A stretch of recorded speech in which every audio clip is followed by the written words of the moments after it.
Buenas tardes a todos, bienvenidos a todos los ponentes de estas charlas y, por supuesto, a la doctora Almudena Castro, jefa de la sección de rehabilitación cardíaca del Hospital de la Paz de Madrid. Muchísimas gracias, Almudena, por estar aquí con nosotros. Gracias a vosotros por invitarme, un placer. Y al doctor Juan José Gómez Doblas, jefe de servicio del Hospital Universitario Virgen de la Victoria de Málaga. Muchísimas gracias por estar aquí, Juan José. Gracias, Pedro. Encantado de estar aquí con vosotros. Bueno, creo que el caso clínico presentado por la doctora de Rueda es excelente para empezar esta discusión. Solo tenemos 12 minutos.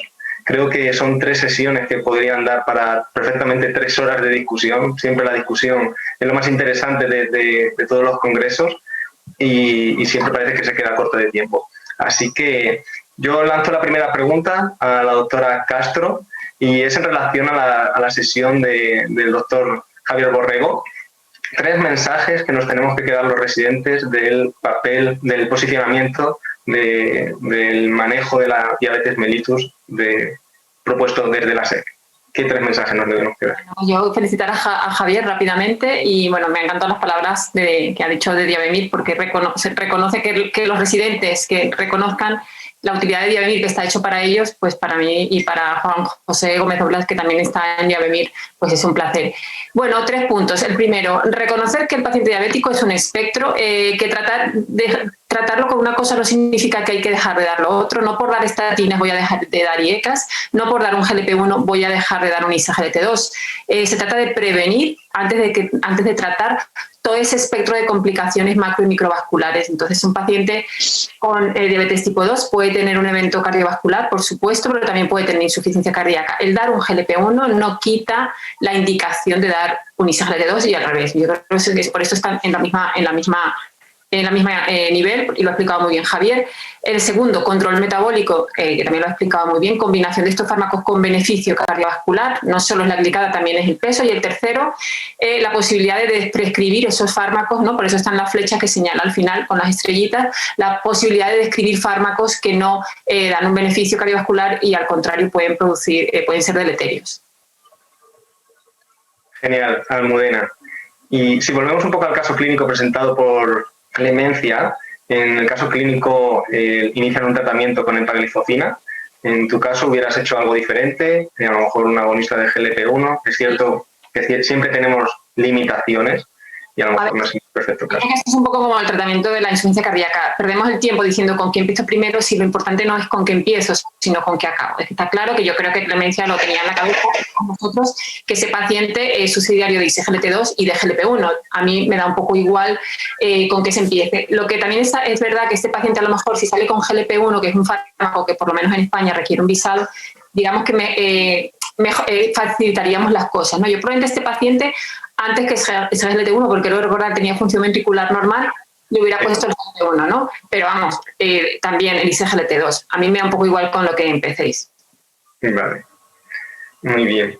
Y creo que estas guías o este posicionamiento de la SEC en cuanto al manejo integral de la diabetes mellitus deja atrás un poco el glucocentrismo, ¿no? Para valorar al paciente de una manera integral. Y creo que este es un papel que en el mecanismo de acción de los fármacos, aunque Javi no has tenido mucho tiempo de indagar, pero a lo mejor te has quedado con ganas de explicar algo más, o bien de los inhibidores de SGLT2 o de los agonistas de GLP-1. ¿Cuál es el papel, por ejemplo, del GLP-1 más allá del control de la glucosa?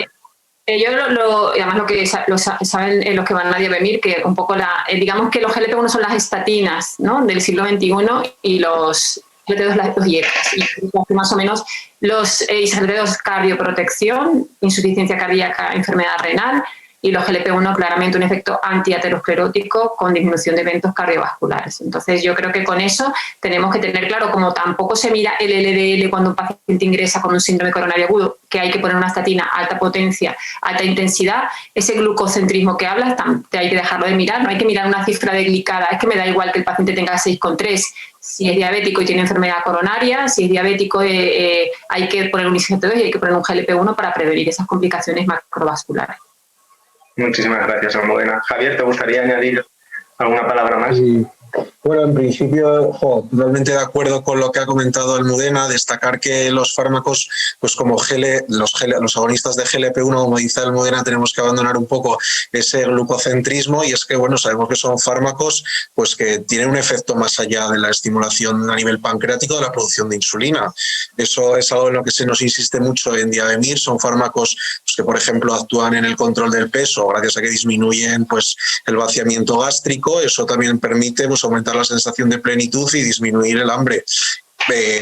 Tiene una función muy buena a nivel cardíaco, mejoría de la función ventricular, reducción de la presión arterial, ya yéndonos también a otro papel pues de otras comorbilidades como son la hipertensión arterial, mejoría de la función endotelial. O sea que muy en la línea de lo que Almudena comentaba, que en principio pues es lo que estamos viendo. El abordaje de la diabetes, tenemos que dejar de centrarnos en fijarnos en la glicada y en la glucosa y hacer un abordaje pues integral, que es de lo que pretende el algoritmo, y tanto ISGLT2 como GLP-1, cada uno en su nicho y en su campo, pues van a permitir alcanzar esos objetivos y mejorar el pronóstico de nuestros pacientes. Yo me muero de orgullo de ver a los residentes de cardio de España hablar así, sinceramente. O sea, estoy encantada, quiero decirlo fuera de guión. Muchísimas gracias a los dos. Dejamos atrás el papel de la sesión de diabetes. Y vamos a hablar un poquito del LDL después de un síndrome coronario agudo o de otras lipoproteínas, ¿no? Volviendo un poco al caso clínico, LDL de 95 durante el síndrome coronario agudo, empezaron estatina de alta potencia, doctor Gómez Dobla, estatina de alta potencia más ezetimibe o estatina de alta potencia y ver qué pasa. En su caso, ¿cómo lo trataría? Pues mira, yo creo que hay que individualizar cada caso, pero yo sí mandaría unas líneas generales de estrategias de tratamiento para la dislipemia, ¿no? Una probablemente es que yo siempre pienso que en un paciente de riesgo, y el riesgo hay que evaluarlo, y como bien ha presentado Melissa, en el caso se ha valorado el riesgo cardiovascular de ese paciente, hay que intentar bajarlo cuanto más mejor y cuanto antes mejor. Y para eso tenemos diferentes herramientas que las que se han descrito. Yo junto a eso diría también al menor coste posible. También hay que pensar en los costes de los fármacos que utilizamos para el tratamiento de la dislipemia y que a veces son un coste importante para el propio paciente, que pueden hacer que falle la adherencia en ese tipo de tratamiento. Por eso es importante que se junten estas tres cosas. Empecemos a dosis alta lo más pronto posible, pero que también empecemos, digamos, con un fármaco que favorezca claramente la adherencia en este tipo de pacientes. En este paciente con 95 era prevención primaria, pero estaba claro que era un paciente que claramente iba a tener eventos, un paciente de alto riesgo. Y no me gustaría también olvidar algo que en el caso parece que se olvida un poco, que era un paciente fumador y luego no hablamos mucho más de eso. Hay que pensar que el paciente con riesgo cardiovascular no es solo un colesterol o no es solo una glucemia, sino que es un paciente que además tiene sobrepeso, tiene un hábito de vida, que es fumador. Y el abordaje, igual que habéis dicho antes para la diabetes, para el tema de dislipemia, para el riesgo cardiovascular debe ser muy integral, ¿no? Muy bien, muchísimas gracias. Y además del LDL, ¿algún parámetro que debemos tener más en cuenta? Porque claro, tenemos ApoB100, B48, lipoproteína A. ¿Con cuál nos quedamos y a quién debemos solicitarla si no tenemos acceso a todos los pacientes para pedirla? Pues yo creo que Melissa lo ha dejado claro, meridianamente claro, ¿no? El problema es que hay otros parámetros que pueden ser marcadores de riesgo cardiovascular, pero hay que tener en cuenta dos cosas. Una, si vamos a tener algún tipo de tratamiento que mejorando ese marco vamos a conseguir mejorarlo a través de alguna estrategia farmacológica o no farmacológica, y me temo que en la mayoría de los casos no la tenemos. En concreto, por ejemplo, la LPA es casi residual y solamente a través de los niveles de PCK9. Por tanto, si no vamos a tener nada que poder hacer, tiene poco sentido hacerlo, y lo ideal es ser muy pragmático y guiar exclusivamente por niveles de LDL. Eso sería lo ideal. Y lo segundo, probablemente, ¿cuándo debería hacerlo? Pues probablemente en aquellos pacientes que, teniendo niveles de LDL quizás no muy elevados, tienen un nivel de evento muy importante, o que tienen importante historia familiar de enfermedad cardiovascular. Probablemente esos pacientes sí sería interesante estudiarlos para identificar de alguna manera si hay algún rasgo especial genético que pueda estar favoreciendo la aparición de esa enfermedad avanzada, ¿no? Perfecto. Y claro, el problema es que nos encontramos con estos pacientes, le ponemos el tratamiento, empieza el tratamiento, pero si luego no hay adherencia al tratamiento, como muestra el excelente estudio llevado a cabo por CONAREC, que ha presentado Melissa, es difícil. Melissa, tras ese estudio que llevasteis a cabo, ¿habéis empezado algún estudio para ver el impacto de diferentes medidas a la hora de mejorar la adherencia? ¿O cuál tú crees qué medidas podemos llevar a cabo para mejorar la adherencia de los pacientes al tratamiento hipolipemiante? Miren, yo la verdad es que lo que creo desde mi corta experiencia es que los pacientes tienen por ahí mayor adherencia si uno inicia los tratamientos desde la internación. Pero bueno, la realidad es que, como dijo muy bien el doctor, doblas el tema de los costos, porque estos pacientes no solo van a recibir tratamiento para el LDL, sino para todas sus otras comorbilidades. Así que la verdad es que creo que esa es la parte más difícil de todo esto. Siempre enfoquémonos en todo lo que es los cambios en lo que es el estilo de vida. Como dijo el doctor, el cese tabáquico, eso es solo una parte y es súper difícil de lograr que un paciente deje de fumar. Creo que es el mayor desafío en el consultorio. Y cómo hacer para mejorarlo, creo que la relación médico-paciente es la clave en esto y bueno, vamos a tener que seguir trabajando para poder mejorar la adherencia a nuestros pacientes. Muy bien, y hemos hablado de factores de riesgo cardiovascular, hemos hablado de LDL y yo creo que una tercera vía que se está abriendo ahora en la prevención cardiovascular, que es el control de la inflamación con el papel de la colchicina. Almudena, Juan José, en vuestro día a día, ¿a quién iniciáis colchicina? ¿Y cuándo? ¿Justo tras el síndrome coronario agudo? ¿En pacientes con síndrome coronario crónico? Hay muchas preguntas por responder en cuanto al papel de la colchicina. Creo que lo que queda claro es que hay un beneficio y hay que buscar a quién, ¿no? A quién vosotros en vuestro día a día pautáis colchicina. Es una excelente pregunta y además muy difícil. La prueba es que, a diferencia de otro tipo de estrategias de prevención cardiovascular, el uso de colchicina no se ha generalizado de forma importante en la mayoría de los servicios, por ejemplo, en España seguro que no. ¿Y en qué perfil de paciente luego lo estamos haciendo? Yo creo que muchos de los pacientes que ya sí que identificamos que tienen antecedentes de enfermedad gotosa o hiperuricemia, está claro que ese tipo de pacientes, además, lo ideal es explicarle por qué se lo pone.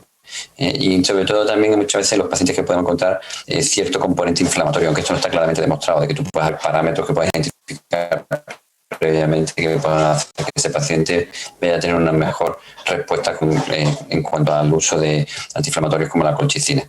Y la colchicina tiene otra ventaja que le habíamos comentado también previamente, que es precisamente un bajo coste, con lo cual es un fármaco que sería bastante fácil de introducirlo en nuestras estrategias de tratamiento, pero por lo contrario, no tiene el apoyo de las grandes compañías, con lo cual digamos que la formación sobre el uso de colchicina probablemente depende más de los propios médicos, si no estamos nosotros convencidos, y para eso necesitamos probablemente estudios como los que nos vienen ahora, que yo creo que sí que nos van a ayudar claramente a conseguir tener más evidencia a la hora de introducirlo.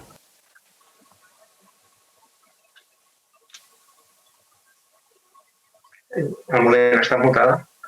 Perdonad, para no molestar, lo había mutado, que nosotros en la PAD para el alta no se van con colchicina, pero al alta de la rehabilitación cardíaca, que la doy yo, hay gran porcentaje de pacientes que se van con colchicina, básicamente porque son un perfil un poco el que decía antes Juanjo, de alto riesgo, ¿no? Jóvenes que muchas veces pues tienen una carga ahí genética, que ves que hay algo más, ¿no? De que solo fumar. Entonces yo te podría decir ahora mismo que más o menos el 60% a ojo, pero como al final doy yo las altas solamente, de los pacientes que se van de alta de rehabilitación cardíaca se van con colchicina.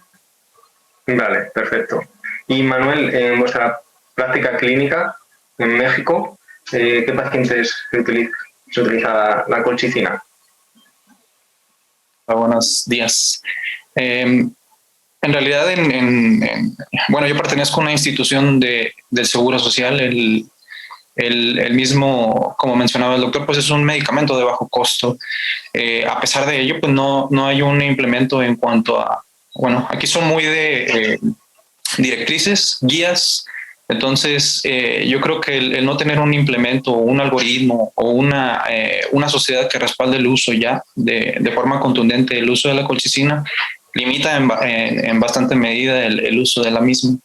En cuanto a la unidad coronaria, solamente hay un médico que ha abogado. Incluso yo era un disertor del uso de la colchicina en el momento del inicio de mi residencia. Sin embargo, pues como no había una evidencia clínica contundente, los metaanálisis son muy recientes. apenas se acaba de postular en el reciente congreso de hace una semana. Entonces no hay una evidencia contundente que nos respalde a todos los médicos en el caso de la cardiología para el uso de la misma. Eso limita demasiado. Entonces, en la unidad coronaria solamente un médico. En hospitalización no hay ningún médico que use la colchicina de forma seguida, ni siquiera en las altas. Entonces todavía hay mucha resistencia en cuanto al uso de la misma. Yo creo que hasta que se respalde el uso de la colchicina por medio de una guía o un algoritmo, es cuando va a cambiar la costumbre. Pero sin duda, ya lo han mencionado los tres expositores, pues es parte de la inflamación del proceso heterogénico. Entonces, no hay duda de que se debe usar. El punto es cuándo se va a implementar de forma generalizada, ¿no? Muy bien, Manuel. Sí, también otra cosa que hay que tener en cuenta en cuanto a la colchicina son los efectos adversos o los efectos secundarios que tienen. No todos los pacientes lo toleran. En el caso de los problemas digestivos, nosotros lo vemos en nuestro día a día. Hay muchos pacientes que llegan a la consulta y dicen, doctor, es que me tomo la colchicina y no lo tolero bien, ¿no? Estos son hándicaps que tiene también su uso. Y nos quedan unos minutos de discusión y hemos hablado de diabetes, de LDL, del papel de la colchicina. Almudena, ¿algún otro mensaje en cuanto a prevención cardiovascular que no hayamos tratado en esta charla y que crees que es importante que tengamos claro los residentes? Yo creo que ha sido clave lo que ha dicho Melissa, ¿no? Sobre la clave es la relación médico-paciente, ¿no? Y creo que hay que impulsar la prevención secundaria con programas de rehabilitación cardíaca. Ya hemos visto después de la pandemia o durante la pandemia que es posible hacer una rehabilitación cardíaca más universal a través de una rehabilitación cardíaca virtual, y que esa relación médico-paciente no se puede alcanzar en 10 minutos de consulta, y que yo creo que es lo más importante es intentar que la rehabilitación cardíaca sea universal, y para eso hay que buscar unos programas alternativos a lo que hay hoy en día, porque no se puede limitar la rehabilitación cardíaca a tener 3, 4, 12 pacientes en un gimnasio haciendo bici. Sí. Rehabilitación cardíaca 1A en todas las guías clínicas de la Sociedad Europea de Cardiología, pero todavía no está implementado claramente en los hospitales. Hay una pregunta desde el público para la doctora Melissa. Dice sobre la facilidad en Argentina de prescribir IPCSK9. Dice, en España existen limitaciones ministeriales que se alejan de forma considerable de las recomendaciones. ¿Tienen ustedes el mismo problema en Argentina? Sí, en cuanto a la indicación tal vez no, sí hay ciertas limitaciones para la autorización a través de las obras sociales, pero creo que el mayor problema, más que la indicación, es justamente la educación médica continua para que el cardiólogo y el médico en general sepa que si con las estatinas y con el ezetimibe no se llegaron a los objetivos de LDL, pasemos al siguiente paso e indiquemos los inhibidores de la PCSK9 para poder llegar a ese valor de LDL objetivo y que podamos reducir el riesgo cardiovascular de nuestros pacientes. Perfecto. Y no hemos hablado nada de tratamiento antitrombótico. Creo que hace 15 años esta sesión hubiera sido todo de tratamiento antitrombótico, de doble antiagregación, 6 meses, 1 año, stent metálico, fármaco activo. El doctor Juan José Gómez Doblas, doble antiagregación más allá del año, ¿a quién recomendaría? ¿Si lo recomendaría a alguien? Bueno, es una buena pregunta porque además cada vez está más en debate el uso de ticagrelor, ¿no? Y un poco encontramos estudios cada vez que nos sorprenden, ¿no? Lo que nos dice la guía claramente es que el tratamiento de estándar es hacia 1 año y solamente en determinados pacientes con perfiles de alto riesgo trombótico, porque o por razones anatómicas o por razones del implante de alta complejidad o pacientes con fenómenos trombóticos tipo trombosis del estón previo, probablemente son pacientes que se puede alargar en el paciente postinfarto, según el estudio Pegasus, a casi 3 años el tratamiento con ticagrelor y a la dosis de 60. Lo que pasa es que cada vez, como os decía, y el reciente ACC, por ejemplo, nos ha puesto algún ejemplo, el papel de ticagrelor frente a los antiagregantes, digamos, llamados quizás menores, ¿no? Porque tenían menos relevancia, como eran, por ejemplo, como son clopidogrel o incluso prasugrel, pues probablemente está un poco en duda. Yo creo que realmente el debate va a haber que reabrirlo, ¿no? Incluso esto de que se habla ahora de la desescalada, ¿no? De no ser tan agresivos en el tratamiento antiagregante. Y cuando hablo de agresividad me refiero no solo al tiempo, sino también a la utilización de ticagrelor creo que es mucho más potente, porque por ahí también tenemos riesgos de sangrado y quizás podamos tener efectos parecidos sin necesidad de aumentar este riesgo, ¿no? Es algo que hemos podido objetivar en las últimas guías de síndrome coronario agudo sin elevación del ST. Cuando hablamos, por ejemplo, de la triple terapia, antes se recomendaba la triple terapia durante un mes o incluso 3 meses y luego pasar a un papel de antiagregación simple más anticoagulación.